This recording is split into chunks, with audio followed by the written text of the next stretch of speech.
नमस्कार, स्वागत है झारखंड की फटाफट ताजा बड़ी खबरों में। पहली बड़ी खबर, झारखंड के 61 बीडीओ का तबादला एक दिन बाद रद्द। झारखंड के 61 प्रखंड विकास पदाधिकारियों यानी बीडीओ के तबादले का ऑर्डर एक दिन बाद ही स्थगित कर दिया गया है। खबर है कि झारखंड में आगामी महीनों में होने वाले विधानसभा चुनाव को देखते हुए चुनाव आयोग की ओर से मतदाता सूची के रिवीजन की प्रक्रिया चल रही है। इसके बावजूद 24 जुलाई को प्रखंड विकास पदाधिकारियों के स्थानांतरण का आदेश जारी किया गया था। खबर है कि अब ग्रामीण विकास विभाग की ओर से शुक्रवार को जारी अधिसूचना में कहा गया है कि द्वितीय विशेष मतदाता पुनरीक्षण से संबद्ध पदाधिकारियों की ट्रांसफर पोस्टिंग पर मतदाता सूची के प्रारूप के प्रकाशन की तारीख 25 जुलाई 2024 से मतदाता सूची के अंतिम प्रकाशन की तारीख 20 अगस्त 2024 तक पाबंदी लगाई गई है। झारखंड में 1 अगस्त तक बरसेंगे बादल, मौसम होगा सुहाना। झारखंड में फिलहाल सभी स्थानों पर बारिश की संभावना है। खबरों की माने तो 1 अगस्त तक झारखंड के लगभग सभी जिलों में हल्के से मध्यम दर्जे की बारिश होने के आसार हैं। बता दें कि इस दौरान गरज के साथ बिजली गिरने की भी संभावना है। मौसम विभाग ने इसको लेकर येलो अलर्ट जारी किया है। बता दें कि बोकारो और धनबाद में भी बारिश की संभावना है, वहीं वज्रपात की भी आशंका है। बता दें कि झारखंड की राजधानी रांची के मौसम का मिजाज शुक्रवार की शाम को बदला और झमाझम बारिश हुई। शनिवार को राजधानी रांची समेत पूरे झारखंड में हल्के से मध्यम दर्जे की बारिश के आसार हैं। बता दें कि झारखंड में 27 जुलाई को कई स्थानों पर हल्के से मध्यम दर्जे की बारिश की संभावना है। मौसम विभाग ने येलो अलर्ट जारी कर लोगों से सतर्क रहने की अपील की है। सदन की कार्यवाही सोमवार पूर्वाह्न 11 बजे तक के लिए स्थगित। झारखंड विधानसभा के मानसून सत्र के प्रथम दिन शुक्रवार को हाल ही में दिवंगत हुए प्रतिष्ठित व्यक्तियों को श्रद्धांजलि देने के बाद कार्यवाही स्थगित कर दी गई। बता दें कि विधानसभा अध्यक्ष रविंद्र नाथ महतो ने सुबह 11 बजे सदन की कार्यवाही शुरू होने के बाद कहा कि 6 दिवसीय सत्र के दौरान 2024-25 के लिए पहला अनुपूरक बजट पेश किया जाएगा और कई विधेयक पेश किए जाएंगे। उन्होंने कहा, लोगों ने सत्ता पक्ष और विपक्ष दोनों को मौका दिया है और यह सच है कि लोकतंत्र और सहमति और असहमति साथ साथ चलते हैं। उन्होंने कहा कि हालांकि यह सत्र संक्षिप्त अवधि के लिए निर्धारित है, फिर भी यह बहुत महत्वपूर्ण है। 6 जनवरी 2020 को शुरू हुई 5वीं झारखंड विधानसभा अब समापन की ओर बढ़ रही है। पिछले सत्रों में सदस्यों ने अच्छा आचरण और उच्च स्तर का कार्य किया। हमने राज्य की 3.5 करोड़ आबादी की आकांक्षाओं को पूरा करने का प्रयास किया है। बता दें कि झारखंड में इस वर्ष के अंत में विधानसभा चुनाव होने हैं। झारखंड शिक्षक पात्रता परीक्षा के लिए आवेदन शुरू। झारखंड में सरकारी स्कूलों में शिक्षक बनने के लिए तैयारी कर रहे युवाओं के लिए बेहद अच्छी खबर है। बता दें कि झारखंड टीचर एलिजिबिलिटी टेस्ट 2024 के लिए महत्वपूर्ण अपडेट आया है। झारखंड एकेडमिक काउंसिल यानी जैक रांची की ओर से झारखंड टेट के लिए एक ऑफिशियल नोटिस जारी कर दी गई है। बता दें कि इसी के साथ आवेदन की प्रक्रिया भी शुरू कर दी गई है। अभ्यर्थी इस परीक्षा को पास करके प्राइमरी और जूनियर लेवल तक के शिक्षक बनने के लिए पात्रता हासिल कर लेंगे। झारखंड टेट परीक्षा के लिए एप्लीकेशन फॉर्म आप ऑफिशियल वेबसाइट jektetportal.com पर जाकर भर सकते हैं। बता दें कि इच्छुक और योग्य अभ्यर्थी इसके लिए आवेदन ऑनलाइन माध्यम से 22 अगस्त 2024 तक अप्लाई कर सकते हैं। झारखंड लोक सेवा आयोग में 78 सहायक वन संरक्षक पदों के लिए 29 जुलाई से करें आवेदन। झारखंड लोक सेवा आयोग यानी जेपीएससी ने सहायक वन संरक्षक के पदों पर भर्ती के लिए नोटिफिकेशन जारी कर दी है। योग्य उम्मीदवार इन पदों के लिए ऑफिशियल वेबसाइट jpsc.gov.in के माध्यम से 29 जुलाई से आवेदन कर सकते हैं। आवेदन करने की अंतिम तिथि 10 अगस्त शाम 5 बजे तक है। बता दें कि इस भर्ती प्रक्रिया के जरिए से कुल 78 सहायक वन संरक्षक पदों पर योग्य एवं चयनित उम्मीदवारों की बहाली की जाएगी।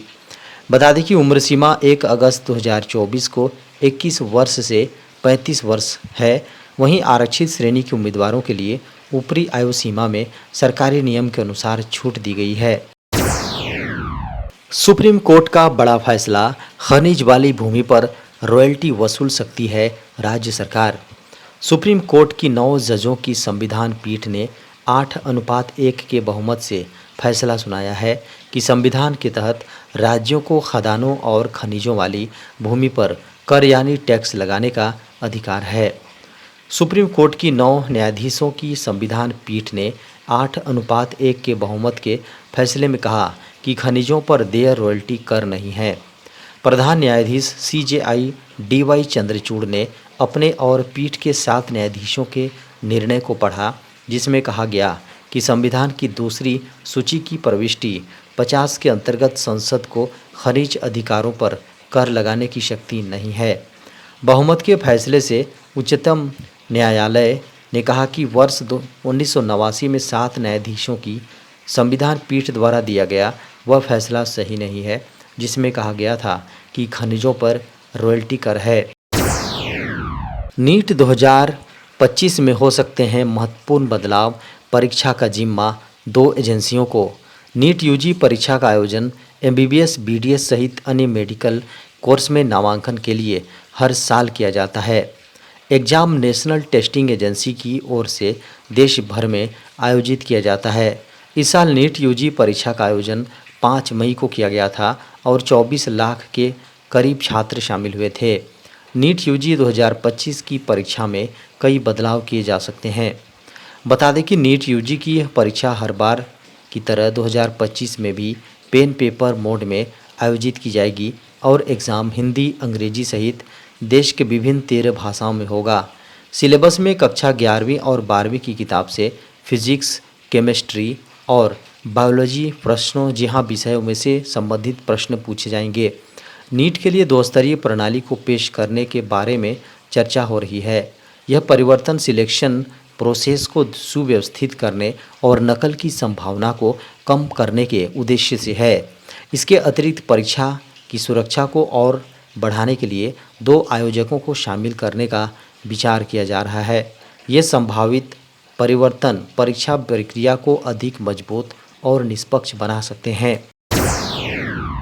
लोको पायलट और ट्रेन के गार्ड के लिए बड़ी खुशखबरी, रेलवे लेने जा रहा बड़ा निर्णय।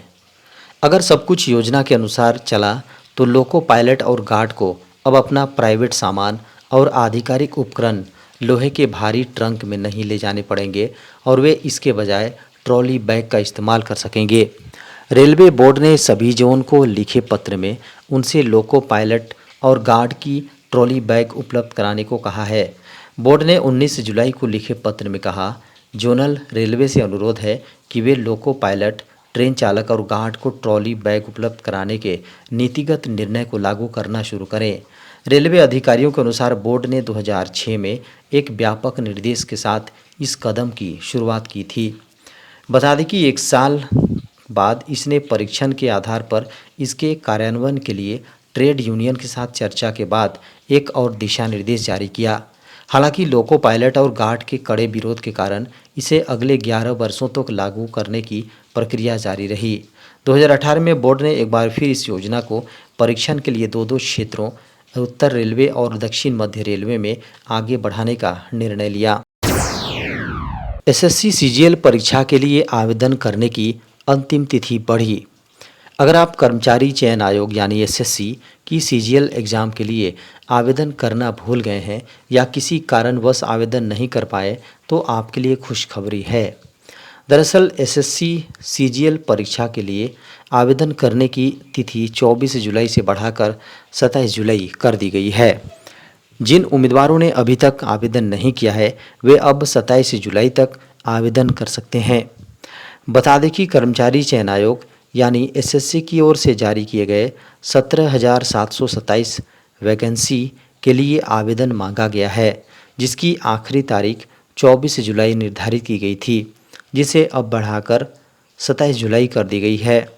बता दें कि इस एग्ज़ाम के माध्यम से हर वर्ष केंद्र सरकार के मंत्रालयों, विभागों में रिक्त पदों के लिए भर्ती जारी की जाती है, जिसके तहत अनेक पदों जिसमें assistant section officer, assistant inspector, inspector preventive officer, assistant enforcement officer, sub inspector CBI, sub inspector narcotics, अपर division clerk, UDC, tax assistant सहित अन्य पदों को भरा जाता है।